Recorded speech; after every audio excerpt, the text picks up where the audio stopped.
Hello, everyone. So I'm making this video as a way to kind of support the issues that we were having in class. So today's lesson was all about feudalism and manorialism. Feudalism being the political entity or structure in Europe at the time, and manorialism being the economic system that formed. The important thing to remember about feudalism is that it was a political system that had the idea of working off the land. So exchanging loyalty for protection and exchanging the land for loyalty and protection.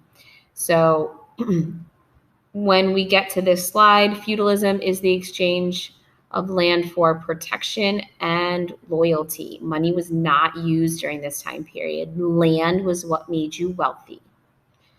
So then you had to read this piece and underline ideas that help support that there was constant attacks from outside groups that allowed feudalism to form. So the very first sentence, the fact that there were invasions by the Vikings, the Magyars, and that Muslims caused widespread disorder and suffering, and that kings could not effectively defend their land from invasion. Right? Those are two of the major reasons why feudalism emerges, is that kings weren't very powerful at the time. They didn't have a centralized army. And they also had to worry about constant attacks from outside forces. So some of the causes for feudalism to start would be the constant attacks creating disorder and suffering. So we would draw a line from here to this one. And we would also draw a line from the causes of feudalism, that kings could not effectively protect their kingdoms. So constant attacks and that kings could not protect their kingdoms were two of the reasons why feudalism starts. Two of the effects of feudalism would be that land was then exchanged for protection. That was one way kings could get other nobles to help them. And the more land you had, the wealthier you were seen or powerful you were seen.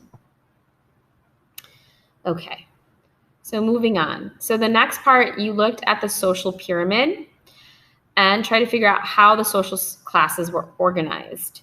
So in each grouping, you learned about the Pope, and the Pope was the spiritual leader of the Catholic Church. And because Europe at the time was majority Catholic, the Pope was the one thing that unified, or the Catholicism was the one thing that kind of brought everything together in Western Europe.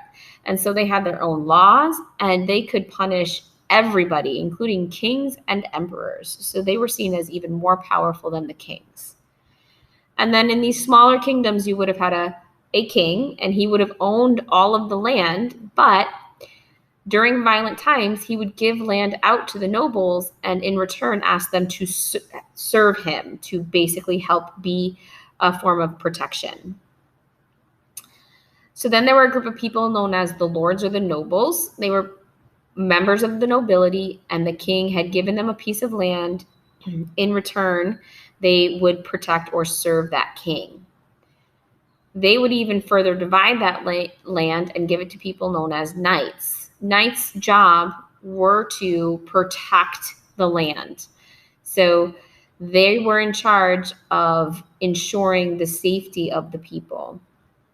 And then the last social group, which was the majority of people at this time, were serfs. And these were people who worked the land. They farmed the land, or they were the weavers, the bakers, or the farmers. And they did the job they were assigned. They were not allowed to leave the manor without the Lord's permission.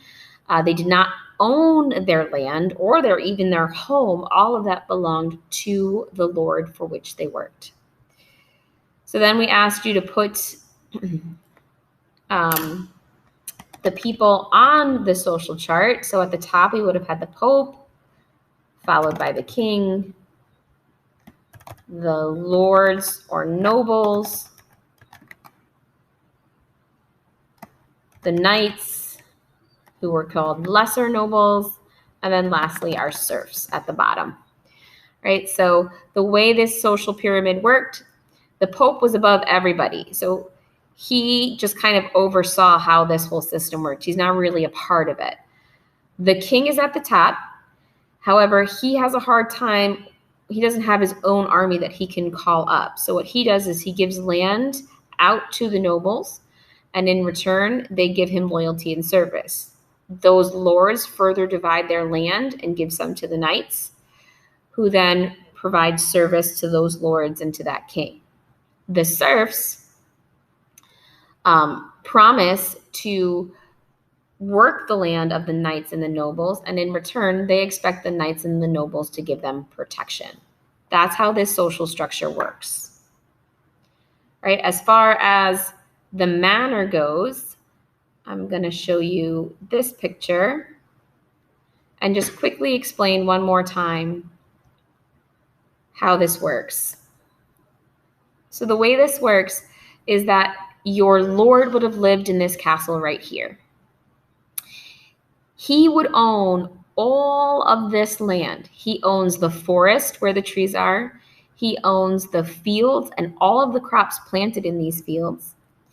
He also owns the orchard where the fruit would have been grown. The church is owned by the priest and the Pope ultimately. And then he would have owned all the land where the common pasture is and the village.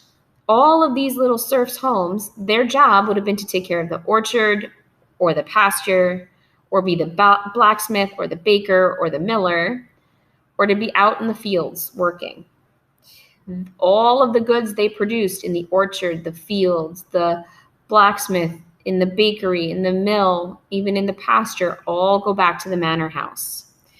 In return for doing all of this work for the manor, in times of danger, the people who lived in the village could run to the manor and get behind the walls and get into the castle and be protected by the knights and the lords. That system was called Manorialism, and it was a very self-sufficient way to live. Everything was provided for on the manor. There was no need for you to leave. You made all of your own goods. And as a result, they lived a very small life. They were not aware of what else was happening in the world. But at this time period, it served them well because Europe was not a very safe place. Hopefully this helps. Sorry again for all of the issues we had today, and I will see you on Monday.